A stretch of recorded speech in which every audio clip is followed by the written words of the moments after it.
Que o presidente da França, Emmanuel Macron, declarou que o presidente da Rússia, Vladimir Putin, garantiu que não haverá degradação ou escalada na crise ucraniana. As tensões geopolíticas começaram após a organização do Tratado do Atlântico Norte aumentar as atividades no território ucraniano. Como resposta, o presidente da Rússia enviou cerca de 100 mil soldados para a fronteira. Desde então, os países ocidentais tentam dissuadir Putin de uma possível invasão à Ucrânia.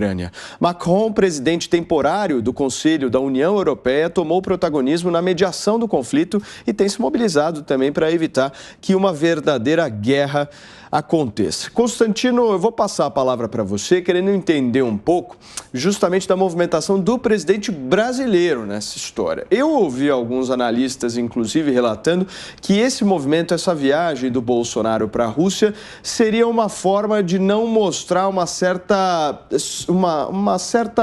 acomodação nas relações entre Brasil e Estados Unidos e colocar o Brasil de uma maneira um pouco mais independente. Você acha que é por isso? Não, eu acho que não acredito nisso. O Brasil tem acordo com a OTAN, isso inviabiliza qualquer, inclusive acordo militar mesmo com a Rússia. Acho que isso não está no pipeline, no radar do presidente. Acho que a viagem é comercial, né? O Brasil quer extrair dividendos comerciais dessa viagem e ponto.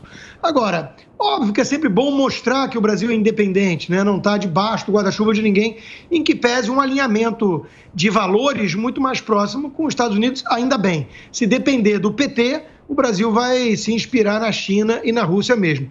Agora, quanto ao Macron, né, Paulo, a única coisa que eu posso dizer é o seguinte: se dependesse de uma figura como ele para impedir, para conter a expansão russa, né, era bom todo mundo começar a aprender rapidinho russo, spasiba, né, e ponto, porque geopolítica funciona com ameaça crível de uso da força. É sticks and carrots, você tem o good e o bad cop, você tem que ter a diplomacia, a conversinha, né, mas você tem que ter aquela ameaça de que o porrete está logo ali e você pode usá-lo se necessário.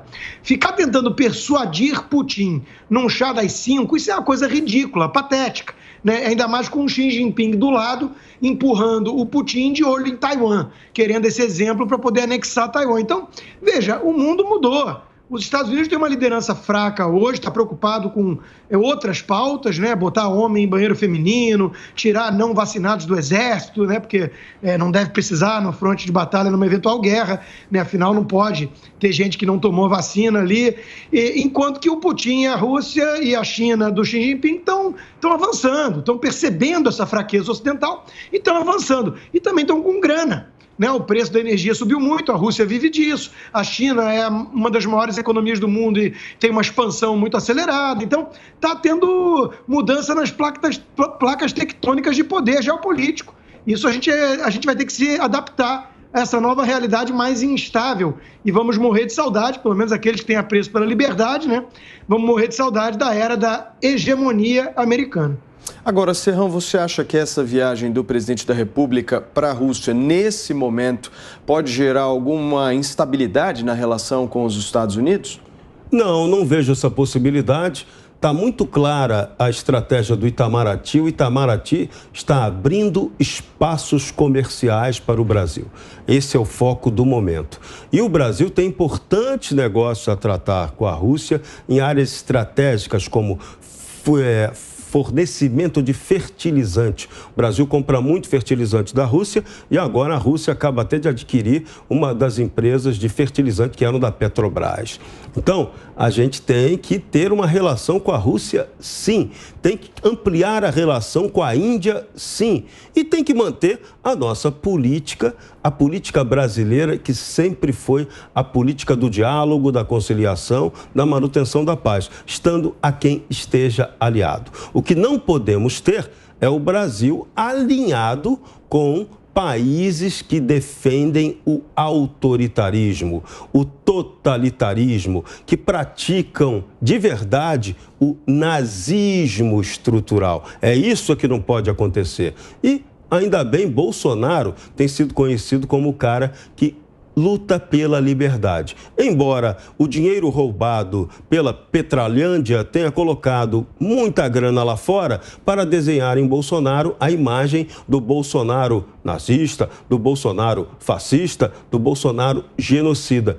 Tudo narrativa mentirosa. Bolsonaro nunca matou ninguém em massa. Bolsonaro é um defensor da liberdade. Não praticou nenhum ato nazista no Brasil até o momento e é contra o fascismo. Está brigando contra o fascismo no momento em que ele combate a corrupção nas estatais brasileiras. Isso é uma luta contra o fascismo, porque ali houve o fascismo econômico, o roubo das corporações organizadas com os bandidos para achacar o cofre. Então, Bolsonaro está no caminho corretíssimo. Fabio, o presidente embarca dia 14 agora, justamente a caminho aí da Rússia, e esse é um movimento que não tem volta, né? Porque caso ele venha a cancelar, se essa possibilidade ainda, mesmo que pequena, existir, seria um desastre diplomático, né? Com toda certeza, mas pelo que a gente está assistindo, não vai haver esse cancelamento. É o que todos disseram aqui, é um alinhamento econômico. Tem essa parte do fertilizante que o Serrão colocou muito bem. O Brasil no agronegócio cresceu demais e foi dito já em meados do ano passado que nós estávamos em crise disso. Então, o setor do agro depende diretamente dos fertilizantes e tem outras coisas a tratar com a Rússia do ponto de vista comercial. O que eu acho interessante aí do Macron, eu chamo ele de Micron, eu não chamo ele mais de Lacron, eu mudei o nome dele.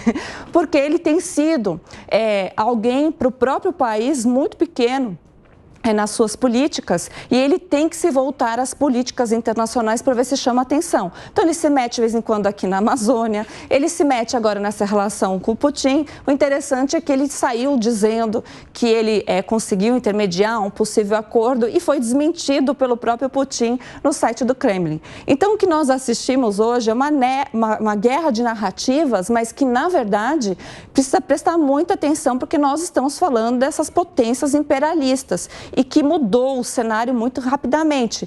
Lembrando aqui que a Alemanha perdeu seu poderio militar e fica meio que ali no meio, o que causa muita preocupação para quem analisa, né, essa movimentação aí geopolítica em um mundo globalizado onde um precisa do outro, mas lembrando aqui que é globalizado, não deve ser globalista, então o Brasil deve sempre defender a sua soberania e nós, como pessoas libertas e livres e democráticas, devemos sempre também liderar esse movimento de enaltecer as nossas liberdades individuais e direitos fundamentais, que isso tem tudo a ver com a defesa do nosso território e dos nossos valores diante dessas potências mundiais.